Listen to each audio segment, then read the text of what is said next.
Bonsoir. Dans l'actualité de ce jeudi, lancement ce matin à Conakry du projet Accès à la télévision satellite pour 10 000 villages africains. Ce projet vient renforcer l'axe de coopération sino-africain. À jour J-18 des élections communales, les campagnes de sensibilisation se multiplient à travers le pays. Dans la préfecture de l'Elouma, le ministre de la Santé exhorte les citoyens à un scrutin apaisé et sécurisé. Autre titre de ce journal, inauguration du premier musée militaire de la région de Kankan. C'était à l'occasion de la fête tournante de l'indépendance. La cérémonie est présidée par le ministre d'État à la Défense nationale. Encore une fois, bonsoir. Avant de développer ces titres, voici une série de décrets. Décret D 2018-007 PRG SGG. Modification, le décret D 2017-301 PRG SGG du 24 novembre 2017 portant création du comité de suivi de l'accord de partenariat stratégique sino-guinéen. Le président de la République, vu la Constitution, décrète. Article 1er, l'article 3 du décret D 2017-301 PRG SGG du 24 novembre 2017 portant création du comité de suivi de l'accord de partenariat stratégique sino-guinéen est modifié comme suit. Le comité comprend un président du comité, le ministre d'État à la présidence chargé des questions d'investissement et des partenariats publics-privés. 2 membres du comité, 3 représentants de la présidence de la République, 1 représentant de la primature, le ministre de l'économie et des finances ou son représentant, le ministre du plan et de la coopération internationale ou son représentant, le ministre des mines et de la géologie ou son représentant, le ministre du budget ou son représentant, les ministères techniques ou institutions dont les projets sont sélectionnés dans le cadre de l'accord stratégique ou leurs représentants, le gouverneur de la Banque centrale de la République de Guinée ou son représentant, l'administrateur général de l'ACGPMP, maître d'œuvre public, rapporteur. Article 2. Le fonctionnement et la mise à disposition des moyens techniques, matériels et financiers sont assurés dans le budget de la présidence de la République. Article 3. Le présent décret qui prend effet à compter de sa date de signature sera enregistré et publié au journal officiel de la République. Conakry, 18 janvier 2018, professeur Alpha Condé. Décret D 2018-008 PRG SGG portant création d'un groupe opérationnel des conventions sino-guinéennes à la présidence de la République. Le président de la République, vu la Constitution, décrète. Article 1er. Il est créé auprès du président de la République un groupe opérationnel de travail chargé de la mise en œuvre et du suivi des conventions sino-guinéennes. Article 2. Le groupe opérationnel travaillera en coordination avec les ministères sectoriels dans l'identification et le suivi de tous les projets susceptibles de bénéficier d'un financement chinois. Il transmettra des rapports réguliers au comité de suivi de l'accord de partenariat stratégique sino-guinéen à l'attention du président de la République, dont une copie sera adressée au Premier ministre chef de gouvernement. Article 3. Les membres du groupe opérationnel sont 1. Le conseiller économique du président de la République. 2. Le conseiller en charge des infrastructures du président de la République. 3. Le conseiller en charge des infrastructures de l'ACGPMP. 4. Le conseiller chargé de mission du président de la République. 5. Le service juridique du président de la République. 6. Le conseiller spécial du Premier ministre. 7. Le conseiller juridique du ministère de l'économie et des finances. 8. Un représentant de la Sogipami. 9. Un représentant de la Banque de développement de Guinée. Article 4. Le fonctionnement et la mise à disposition des moyens techniques, matériels et financiers sont assurés dans le budget de la présidence de la République. Article 5. Le présent décret qui prend effet à compter de la date de sa signature sera enregistré et publié au journal officiel de la République. Conakry, 18 janvier 2018, professeur Alpha Condé. Décret D 2018-009 PRG SGG portant fixation de la date d'ouverture et de fermeture de la campagne électorale pour les élections communales du 4 février 2018. Le président de la République a vu la Constitution décrète. Article 1er. La campagne électorale pour les élections communales du 4 février 2018 est ouverte dans les 342 communes de territoire national le vendredi 19 janvier 2018 à 0h et s'achève le vendredi 2 février 2018 à minuit. Article 2. Au cours de la campagne, les partis politiques candidats, les coalitions de partis politiques et les listes indépendantes sont tenus de respecter scrupuleusement les dispositions du Code électoral.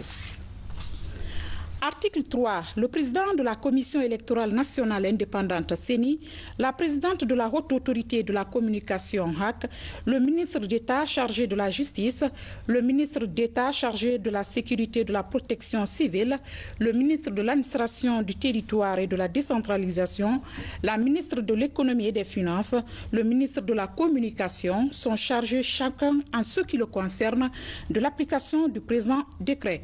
Article 4. Le présent décret qui prend effet à compter de sa date de signature sera enregistré et publié au journal officiel de la République, Conakry 18 janvier 2018, professeur Alpha Condé.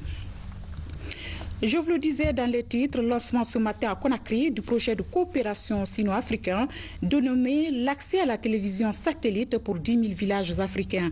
La réalisation de ce projet vise à aider les populations des zones rurales africaines à accroître leurs connaissances et sortir de la pauvreté. Plusieurs personnalités guinéennes et chinoises ont pris part à la cérémonie. Sanassi Keïta, bureau de presse de la présidence de la République. Villages africains auront bientôt accès à la télévision satellite.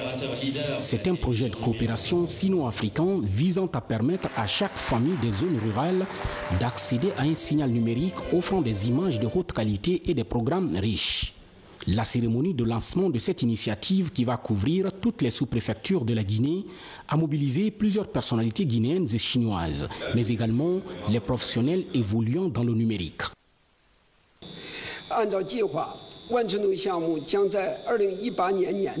Selon le planning, en 2018, 309 villages guinéens vont bénéficier de ce projet et auront accès au signal de la télévision numérique et à peu près 40 chaînes en haute définition pour profiter des résultats des progrès de la civilisation humaine. Tout à l'heure, Monsieur le Président, Son Excellence Monsieur le Président a évoqué qu'il s'agit de plus de 330 villages en Guinée, donc ces 309 villages sont le cadeau donné par notre président Xi Jinping. À peu près 20 restants sera donné par Star Times comme cadeau. Je m'engage officiellement envers Son Excellence Monsieur le Président que tous ces 330 villages concernés, on va terminer les travaux d'ici avant la fin du juin 2018, de manière à faire de la Guinée le premier pays africain à avoir terminé le projet 10 000 villages. Et nous sommes confiants que ce projet 10 000 villages contribuera à l'enrichissement de la vie culturelle, au progrès social et économique de la Guinée.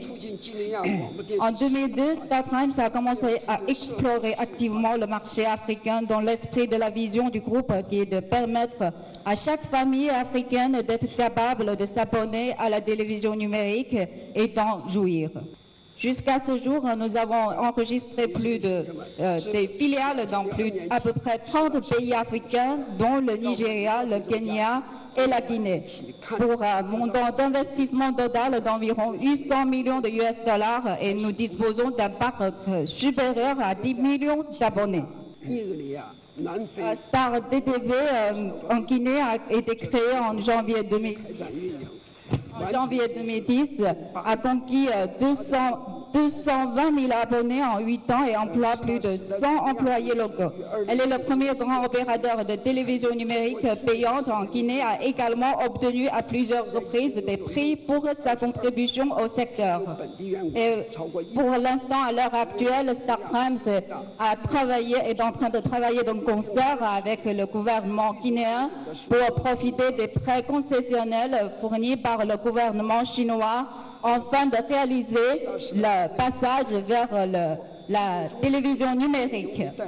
StarTimes n'aurait pu être obtenu sans le soutien, les succès de StarTimes n'auraient pu être obtenus sans le soutien de la population guinéenne. StarTimes DTV en Guinée est plus que jamais confiant en l'avenir. Nous allons grandir avec le développement de l'industrie de la radiodiffusion en Guinée et sous la conduite de son Excellence, Monsieur le Président, et en respectant la loi, nous allons apporter une plus grande contribution au développement de la Guinée. L'ambassadeur de la République populaire de Chine en Guinée est ravi du lancement de ce projet sino-africain en Guinée. Projet qui aidera les populations à accroître leurs connaissances et à sortir de la pauvreté. Les départements compétents chinois-guinéens ont choisi 309 villages guinéens auxquels la partie chinoise offrirait à titre gratuit 309 téléviseurs numériques à énergie solaire, 618 vidéoprojecteurs et 6180 décodeurs pour aider les villageois sur place à mieux connaître le monde et profiter de la civilisation humaine. Le lancement de ce projet aujourd'hui marque non seulement l'amitié sino-guinéenne, mais aussi l'aboutissement en Guinée d'un fruit de plus dans le cadre de 10 programmes de coopération prononcés par la Chine envers l'Afrique. Ce projet sera exécuté par le groupe StarTimes. Je suis persuadé que par sa technique puissante et son expérience accumulée dans les pays africains, dont la Guinée, le groupe StarTimes va bien réussir la mise en œuvre de ce projet avant la fin du mois de juin 2018. La Guinée devient ainsi le premier pays en Afrique à lancer ce projet du groupe StarTimes avec des ambitions hautement appréciées par le chef de l'État. L'année prochaine, nous fêterons les 60 ans de l'établissement des relations diplomatiques entre la Guinée et la Chine. Comme l'ambassadeur vient de le dire, la Guinée a été le premier pays africain au sud du Sahara à établir des relations diplomatiques avec la Chine. Donc, les relations avec la Chine sont très anciennes. J'explique souvent qu'après 1958, lorsqu'on a voulu nous isoler, c'est la Chine et l'Union soviétique qui nous ont permis de ne pas prolonger comme voulaient certains qui n'étaient pas contents de notre vote historique. Nous avons établi une coopération stratégique avec la Chine qui nous permet de fournir à la Chine les matières premières dont elle a besoin, bauxite, minerais de fer, etc. Et à la Chine de financer nos projets, infrastructures, routes, chemins de fer, énergie, agriculture, etc. Lors de mon dernier séjour en Chine, j'avais demandé au président de StarTimes de préfinancer, puisque le financement chinois n'a pas encore commencé, d'anticiper, de préfinancer avant que le financement chinois ne vienne, ce qu'il a eu la gentillesse d'accepter. Moi aussi, je lui ai dit qu'il faut compter le nombre de sous-préfectures en Guinée, que chaque sous-préfecture doit avoir, sinon je vais avoir des problèmes. Donc, il a eu la gentillesse d'ajouter donc pour que toutes les sous-préfectures de Guinée soient dotées. Alors, on a commencé par Tondon, je crois que le délégation de Tondon est là. Et sur l'engagement le plus important, j'avais dit aussi que l'année 2018 ne doit pas finir sans que l'ensemble des sous-préfectures de Guinée ait été doté. Or, je viens de vous dire qu'au plus tard, en fin juin, l'ensemble des sous-préfectures de la Guinée seront dotés. Cela est extrêmement important. Vous savez qu'aujourd'hui, nous avons la fibre optique. Un des mots dont nous souffrons le plus, c'est les zones rurales, surtout les zones des jeunes. Parce que quand ils viennent en ville, ils n'ont pas de travail, ils augmentent le cas de chômage, ça arrive donc à la drogue, ils sont manipulés, etc. Donc, avec la fibre optique, les jeunes vont pouvoir accéder à l'Internet dans tous nos villages, dans toutes nos sous-préfectures. Et avec le projet StarTimes, ils vont pouvoir avoir accès à toutes les informations internationales. Mais le plus important, ce n'est pas seulement les informations internationales, c'est le fait d'avoir accès à la technologie, c'est-à-dire de pouvoir suivre des cours faits à Washington ou à Paris, de pouvoir accompagner les médecins, etc. Donc, d'avoir accès aux nouvelles technologies et à la connaissance. Cela est extrêmement important parce qu'étant donné que nous n'avons pas totalement la maîtrise de nouvelles technologies, il est important que nos jeunes puissent suivre des cours faits par des professeurs dans des grands pays, en accord que nous avons. Vous savez aussi qu'il y a e-médecine qui permet à un médecin de suivre, d'être guidé pour l'opération, etc. Donc tout ça va améliorer non seulement notre système éducatif, mais notre système de santé. Donc nous sommes très reconnaissants à notre ami de Satem parce qu'il a tenu ses engagements. Et surtout, la coopération avec la Chine et la Guinée est une réalité concrète. Quand nous avons signé les accords de 20 milliards, on a dit oui, c'est des promesses, etc. Mais nous avons confiance à la parole de la Chine et particulièrement du président Xi Jinping et les relations étroites qui sont installées entre nous et la Chine et la preuve. La Guinée est le premier pays où ce projet est lancé. Donc nous serons le premier pays à être doté, ce qui montre l'importance de la relation entre nous et la Chine aujourd'hui.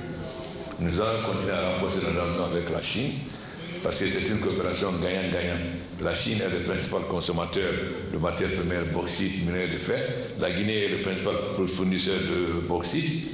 Donc la Chine va nous accompagner à la fois pour la bauxite, mais aussi pour la transformation de la bauxite en alumine.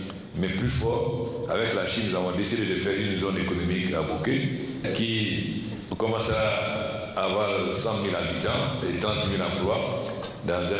C'est des villages qu'on va transformer. Et au bout, ça sera 200 000 habitants et 100 000 emplois.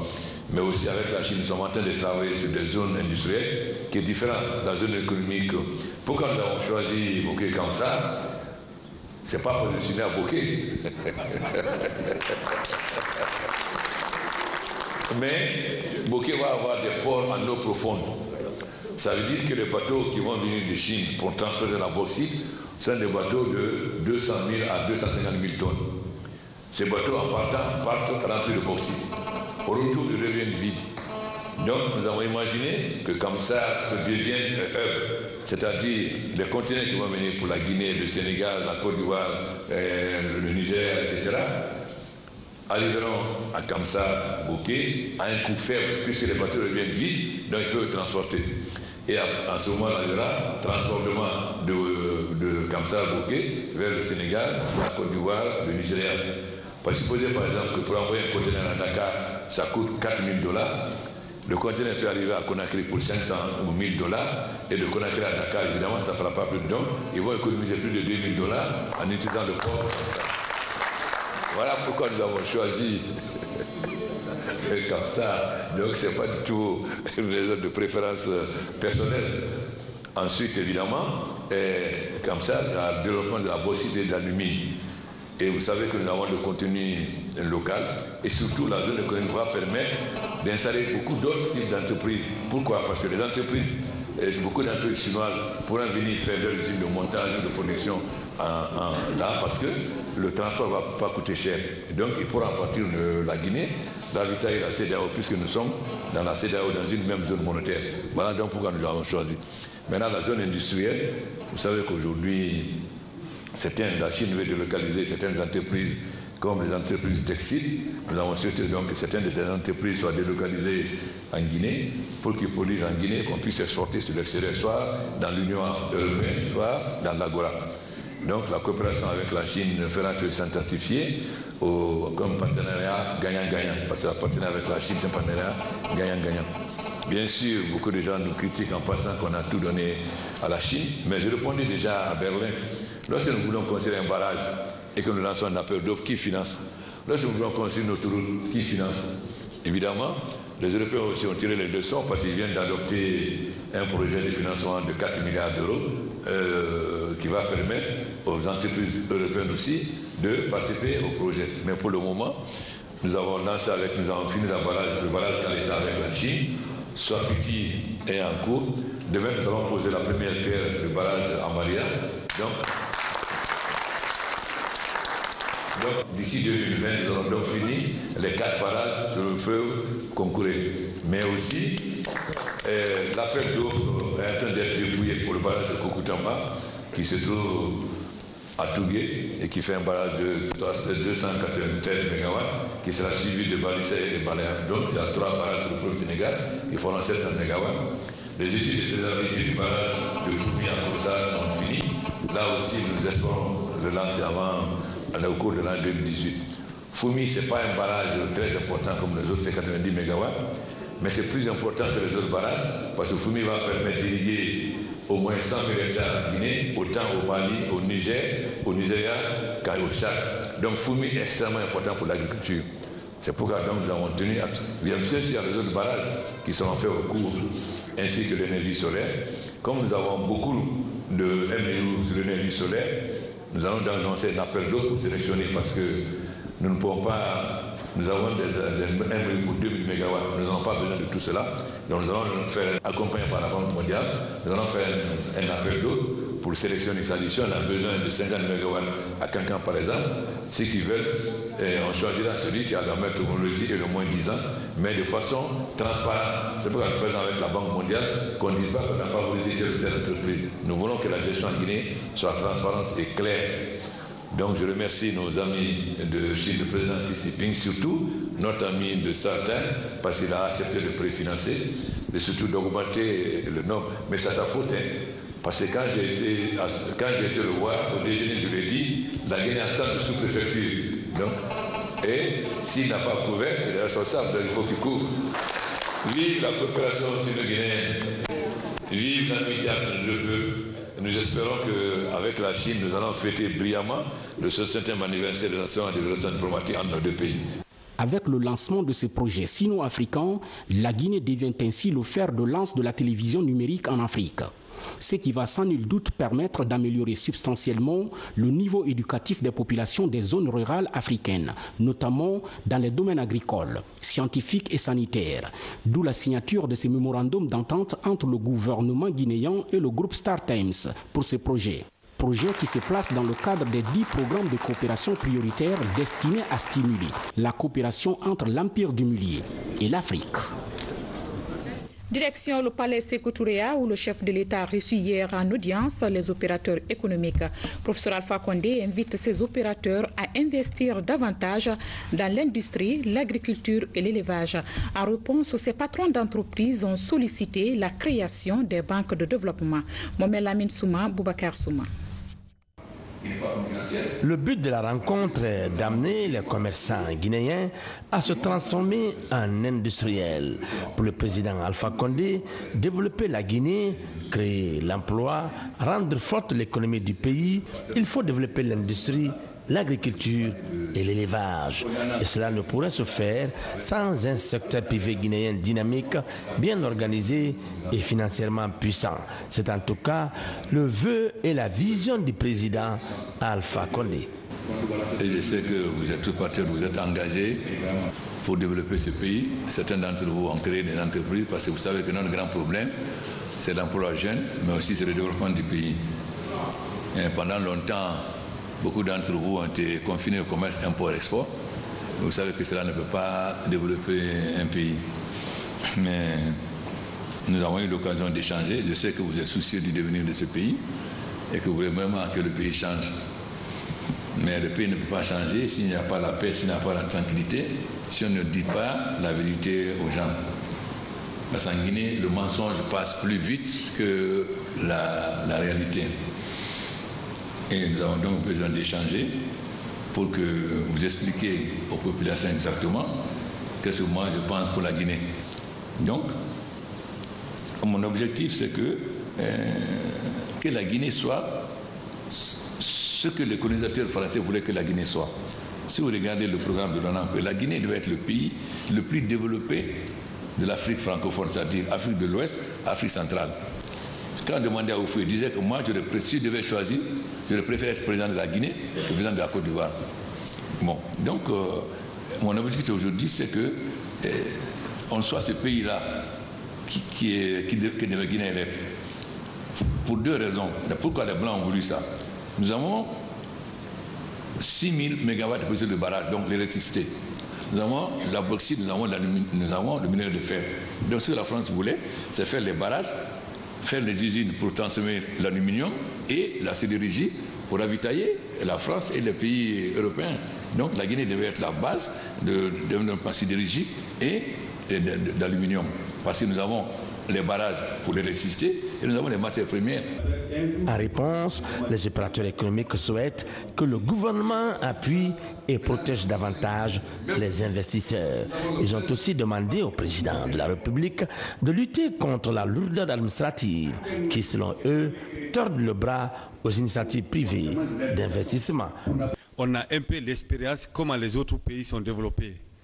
Moi, ce que j'ai à proposer, c'est-à-dire en Afrique, quand les investisseurs viennent, ils veulent voir que le président. C'est souhaiterait qu'il y ait un mécanisme pour soutenir les hommes d'affaires locaux. Quand un homme d'affaires étranger vient, il travaille avec l'homme d'affaires local. Et puis votre arrivée au pouvoir, ce que tu es en train de faire pour les opérateurs économiques guinéens, moi je peux dire, on doit vous remercier, on doit vous demander encore d'augmenter l'effort. Vous, je peux vous dire honnêtement, tu es en train de beaucoup faire. Mais si vous arrivez encore à faire descendre ça au niveau de l'administration, ça va nous aider encore mieux. Nous sommes rassurés que le pays est en train de changer. Nous étions hier commerçants import-export. Mais nous tous, nous nous transformerons en industriels. Dans un an, chacun de nous veut présenter une usine que vous allez inaugurer. Nous, personnellement, on a signé un contrat d'installation d'une industrie. On attend que les agréments qui se déroulent. Des tomates, non? C'est des tomates avec les Turcs. Vous n'avez pas encore l'agrément, vous avez demandé au ministère de l'Agriculture. Je demandais au niveau de la PIP, le directeur m'a promis que dans un mois, j'aurai mon agrément. Pourquoi 2 mois? Un mois, il m'a dit un mois plus tard. Donc, mais pourquoi ça tarde? Pour quelle raison? Pour avoir de l'agrément, pourquoi?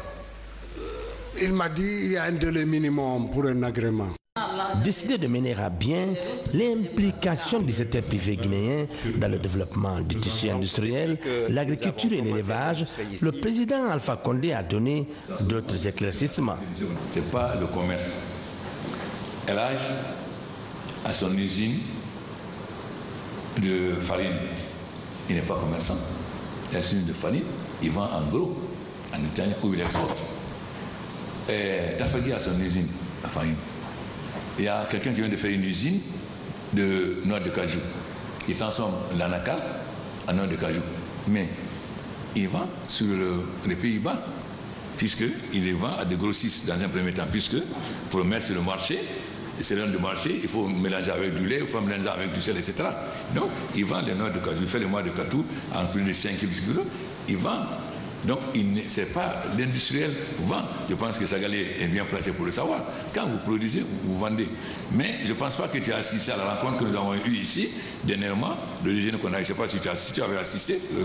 Deuxièmement, quand quelqu'un crée une entreprise, lui, face aux Français qui ont son entreprise depuis 100 ans, ça veut dire qu'il a amorti 10 fois, il n'est pas concurrentiel. Parce que l'autre a amorti 10 fois. Donc, il peut l'étouffer. S'il y vend 1 kg de farine à 1000 francs, l'autre il peut vendre 300 francs pour le couler. Comment empêcher cela? En empêchant l'importation. Ce qu'on fait, lorsque tu crées une usine, on protège ton marché.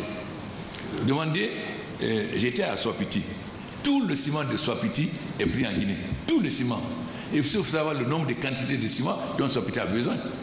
Mais, puisque les Chinois ne peuvent pas importer, quand tu prends du ciment, d'abord la taxe est très élevée. Ensuite, ton ciment reste au port 45 jours.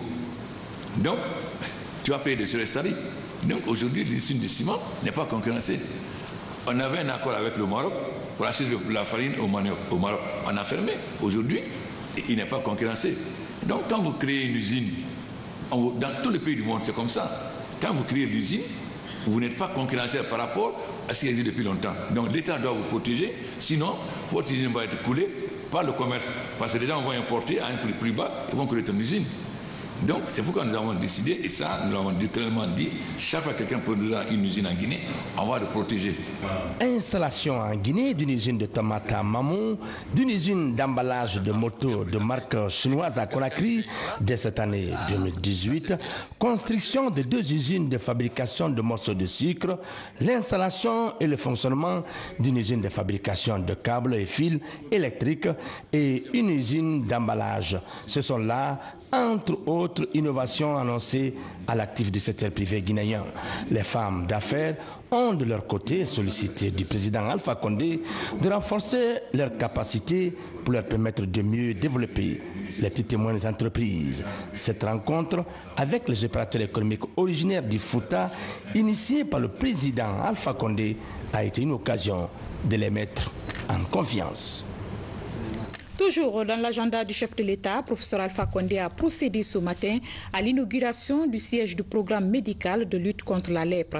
Le président de la République a également visité le nouveau bâtiment du Centre national de démodialyse, des infrastructures financées par le budget national de développement. Sanassi Keita. Siège du programme national de lutte contre la lèpre. Cette infrastructure a été financée par le budget national de développement à hauteur de 5 521 millions de francs guinéens pour une durée contractuelle de 6 mois. La cérémonie d'inauguration de ce siège du programme national de lutte contre la lèpre, présidée par le président de la République, a enregistré la présence de plusieurs professionnels de la santé. Monsieur le Président, aujourd'hui nous assistons encore à une matérialisation de votre engagement sans faille pour la santé avec la visite de cette infrastructure. Il s'agit du siège du programme national de lutte contre la lèpre. Elle permet de créer un cadre de travail approprié pour les agents du programme afin de renforcer davantage la lutte contre la lèpre, qui connaît de grands succès dans notre pays. Pour atteindre cet objectif d'élimination, moins d'un cas pour 1000 habitants, comme défini par l'Organisation mondiale de la santé. L'honneur est donc revenu au professeur Alpha Condé de procéder à la coupe du cordon inaugural de ce siège du programme national de lutte contre la lèpre pour annoncer officiellement son ouverture. Une manière d'améliorer davantage les conditions de vie et de travail des professionnels de la santé. Juste après cette inauguration, le président de la République s'est rendu à l'hôpital national d'Onka. Ici, le professeur Alpha Condé est venu visiter le nouveau bâtiment du Centre national d'hémodialyse. Cette infrastructure a été également financée par le budget national de développement à plus de 7 milliards de francs guinéens pour une durée contractuelle de 18 mois. De quoi s'agit-il? Il s'agit de l'extension du Centre national d'hémodialyse.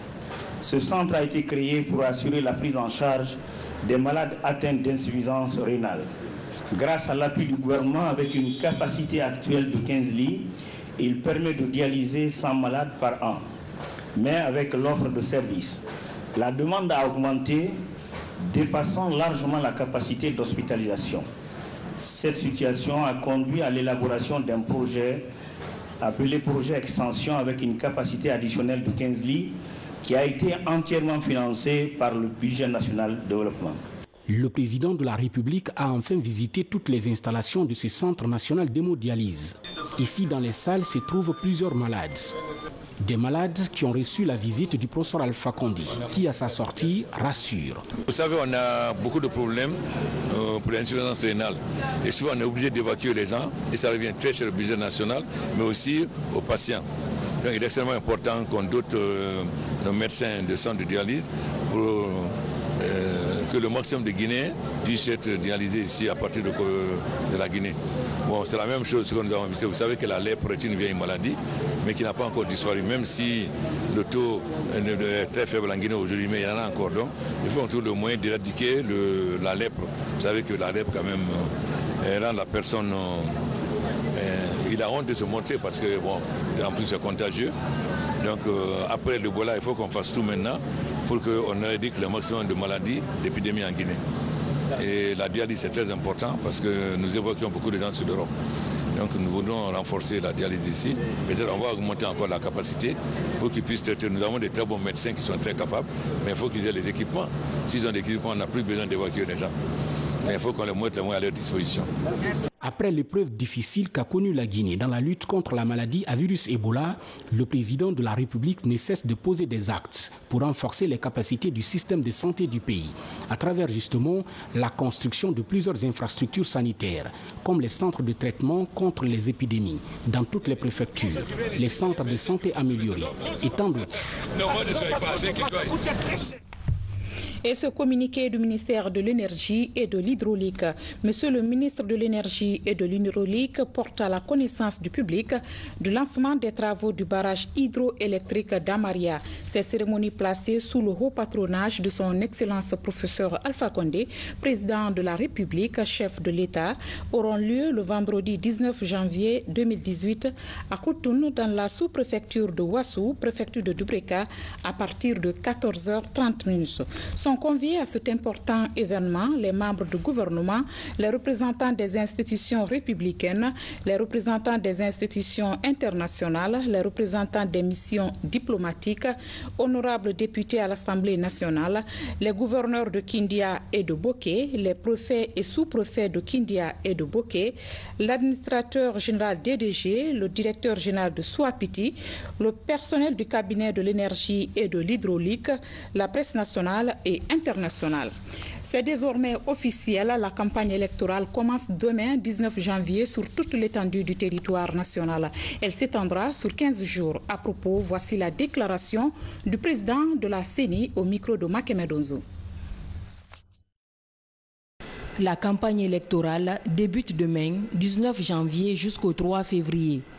Ce scrutin mobilise 5 865 000 électeurs dans les 15 573 bureaux de vote.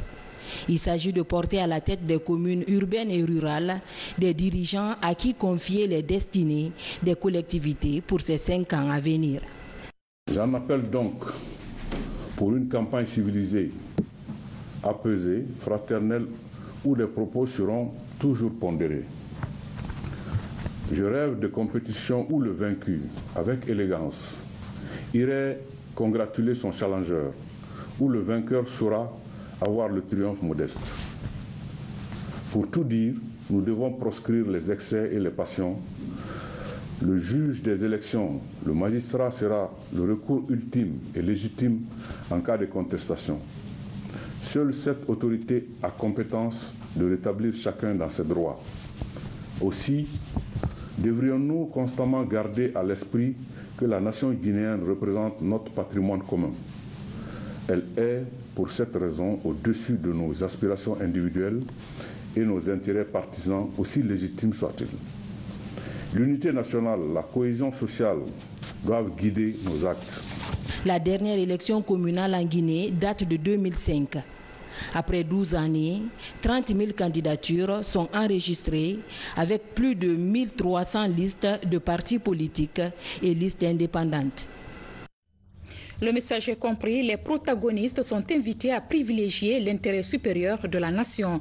Justement, vu les enjeux de ce scrutin, tous les acteurs impliqués s'activent pour sa réussite dans la quiétude sociale. C'est en substance ce message de paix véhiculé par le ministre Abdourahmane Diallo aux populations des préfectures de l'Elouma et Mali. Sourdo Keïra, Mohamed Mpati Kamara reviennent sur l'étape de l'Elouma. Suivez.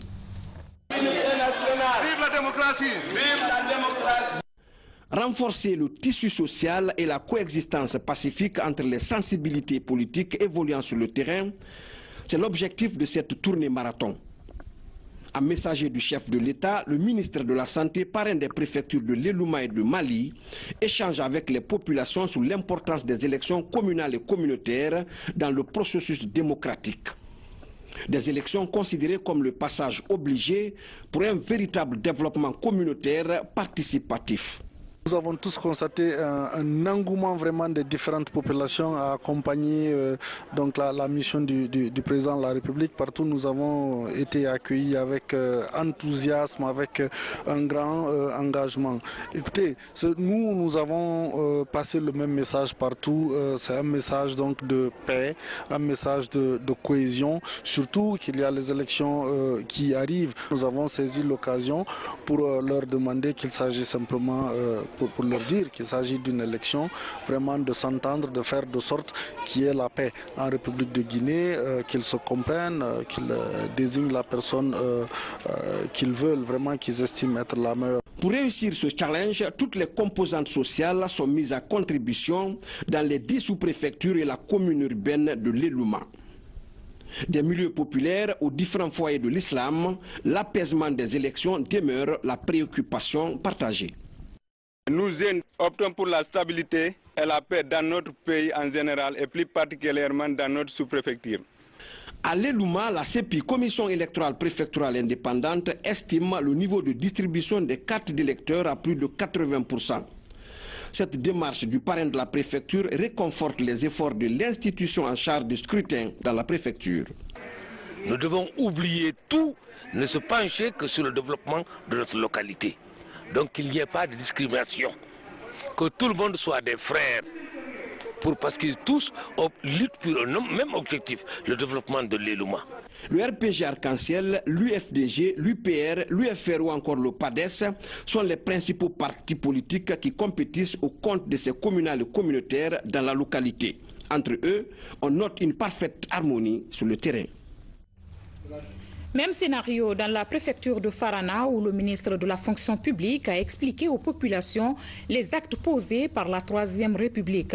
Béli Nankuma Doumbouya exhorte également les citoyens à voter dans la paix et la sécurité. Baba Kouyaté, compte rendu.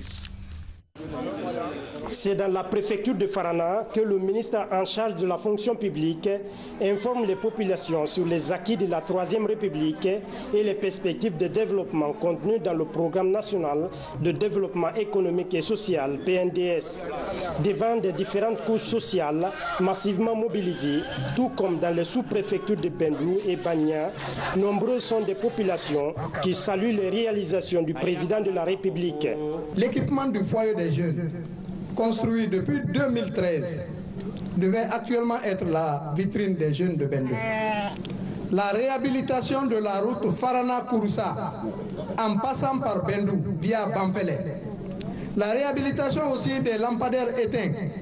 À ce jour, 30 lampadaires sur 75 sont éteints. La population de Bagna apprécie hautement le programme de développement du président de la République, le professeur Alpha Condé. Nous souhaitons que ce projet de complexe sucrier soit une réalité. Nous sollicitons aussi le désenclavement de certaines de nos localités qui sont des grandes zones de production. L'élan de développement amorcé dans le pays encourage le ministre Béli Nankuma Doumbouya à inviter les populations de Farana à cultiver l'esprit de partage et de fraternité entre les acteurs de la vie sociopolitique de la localité. Il a en outre souligné la nécessité de paix et les enjeux liés aux élections locales. Pouvoir organiser des élections communales et communautaires apaisées dans l'ensemble du pays, le gouvernement a décidé d'envoyer des missions de sensibilisation et d'information auprès de toutes les populations de la Guinée pour que ces élections ne soient pas l'occasion d'un déchirement social, que plutôt que ça conserve et préserve le tissu social, la cohésion sociale, la coexistence pacifique, et que nous puissions aboutir à des résultats probants, et que le pays puisse continuer son avancée, et que les grands projets que le bâtisseur a déjà initiés puissent se poursuivre, et que les autres qui sont contenus dans le PNDS puissent être exécutés. Récemment, le président de la République, à l'occasion de la célébration de l'an 59 de notre souveraineté nationale, a annoncé la reconstruction de l'usine de sucre dans le district de Niamfourando, dans Farana. La nouvelle est bien appréciée dans le Sankara. Autre déplacement, autre réalité de son côté, le chef de département des mines et de la géologie s'est rendu à Kamsar.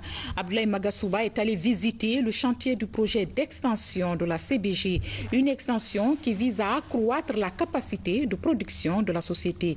Dans ce projet figure également une unité souterraine de concassage pour réduire la pollution de l'environnement. Explication Valérie Talimane, Mohamed Lamine Kaba. Dans la région de Boké, zone bauxitique par excellence, le ministre des Mines et de la Géologie est avec les responsables de la Compagnie des bauxites de Guinée. L'occasion pour la CBG de présenter ses acquis, mais aussi ses perspectives. La séance va durer un quart d'heure. De là, direction sur le site du projet d'extension des capacités de production de la société. Ici, les travaux sont exécutés à hauteur de 60%.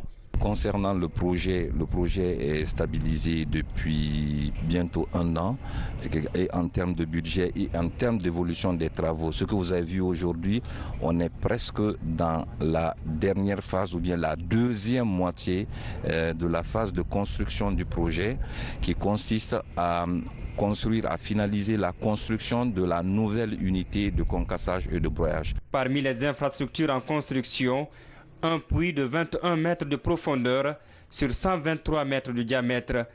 La réalisation achevée, l'infrastructure devra remplacer la centrale de concassage des minerais de bauxite, jusque-là utilisée. Muni d'un tunnel de convoyeur, ce puits permettra également de rompre avec la pollution de l'environnement dans cette zone. Le président de la République a une vision, a développé une nouvelle vision de développement du secteur qui commence à porter ses fruits, non seulement en termes d'emploi, en termes de contrats locaux, en termes d'impact sur l'économie en général pour que le secteur minier puisse effectivement jouer son rôle. Ce projet permettra d'avoir plus d'impôts, plus d'emplois ici et plus de contrats pour les sociétés locales parce qu'à 15 millions de tonnes de capacité, la CBG attribue par an aux alentours de 60 millions de dollars de contrats. Avec l'augmentation de la production qui va passer de 15 à 18,5 millions de tonnes dans un premier temps, contre 23,5 millions de tonnes dans un second. C'est très important pour le pays, très important pour Bokeh parce que ça va utiliser beaucoup de Bokeh comme travailleurs. Depuis le lancement des travaux d'extension sur ce site en 2016, 1250 agents dont 1000 nationaux y travaillent. La politique d'emploi marque l'engagement de la CBG à respecter les textes du contenu local dans l'accroissement du niveau de vie des citoyens riverains. Troisième titre de ce journal, inauguration du premier musée militaire de la région de Kankan. Ce musée regorge plein de souvenirs, notamment des objets et photos qui retracent l'histoire de l'armée guinéenne. C'est le ministre d'État à la Défense nationale qui a procédé à l'inauguration de l'infrastructure. C'était à l'occasion des festivités de l'an 59 de l'indépendance de notre pays. Kabakonde, Aboubakar Gabi avec les images de Faso TV. Celui qui oublie le passé n'est pas digne de l'avenir. Cette citation est bel et bien au fronton du musée des forces armées guinéennes, ici au Kansungata Keta de Kankan, 3e région militaire. Pour moi, l'objectif est atteint. Il s'agissait d'ouvrir l'espace là et de faire regrouper toutes les pièces que j'avais à ma disposition pour que ça puisse être une source d'inspiration pour la jeunesse. Il y a des études livresques, mais il y a les supports. Les musées, c'est les supports, les photos et les pièces que vous avez vues ici. Après ça nous permet de comprendre beaucoup plus et de corriger nos erreurs. C'est sous le regard attentif du ministre d'État à la présidence, chargé de la défense nationale, qu'a eu lieu ce mardi la cérémonie d'inauguration de ce sentier historique où on retrouve l'objet précieux et en image du choc, le parcours des voyants soldats guinéens. Pour ce qui concerne ce musée, qui est l'œuvre personnelle du commandant de la 3e région militaire, le colonel Diané, c'est un exemplaire unique dans les armées et même dans les autres ministères en ce qu'il retrace l'histoire des armées guinéennes en commençant dans le passé précolonial, en continuant pendant l'histoire coloniale et ensuite depuis l'indépendance. Et donc il offre un panorama presque complet de la tradition militaire guinéenne et c'est assez exceptionnel d'une part et puis ensuite c'est particulièrement utile et louable pour la défense parce que ce type de musée permet à chaque soldat de puiser, de se ressourcer dans l'histoire de son pays. Cette grande première est une prouesse, mais également une initiative salvatrice qui vient s'ajouter aux actions de libération de nos forces armées depuis les 2 guerres mondiales jusqu'aux opérations de maintien de paix aujourd'hui sous le drapeau des Nations Unies à Kidal au Mali. C'est un sentiment de grande satisfaction parce que je pense que c'est pour la première fois dans l'histoire de notre pays qu'on arrive à créer un musée dans un camp militaire, surtout dans une région militaire. Et ce musée permet de retracer toute l'histoire de notre armée guinéenne. En plus de ça aussi, l'histoire de la région de la Haute-Guinée, les grands résistants avant la colonisation, pendant la colonisation et après la colonisation, toute l'histoire de notre pays. Ce musée des forces armées guinéennes à Kankan est à ce jour un centre d'apprentissage pratique, surtout pour les nombreux étudiants du département Histoire de l'Université de Kankan qui ne se sont pas fait compter cet événement. Voilà, mesdames et messieurs, c'est la fin de ce journal. À tous, merci de l'avoir suivi et à très bientôt.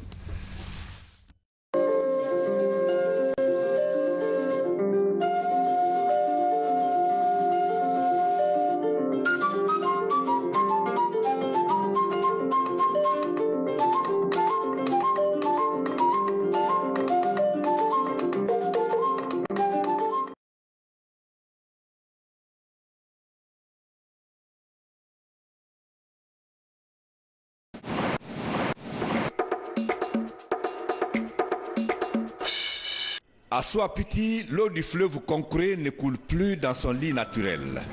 Elle a été dérivée dans un canal artificiel de 250 mètres de long et de 70 mètres de large pour permettre d'entamer d'autres travaux d'envergure sur la rive gauche du fleuve.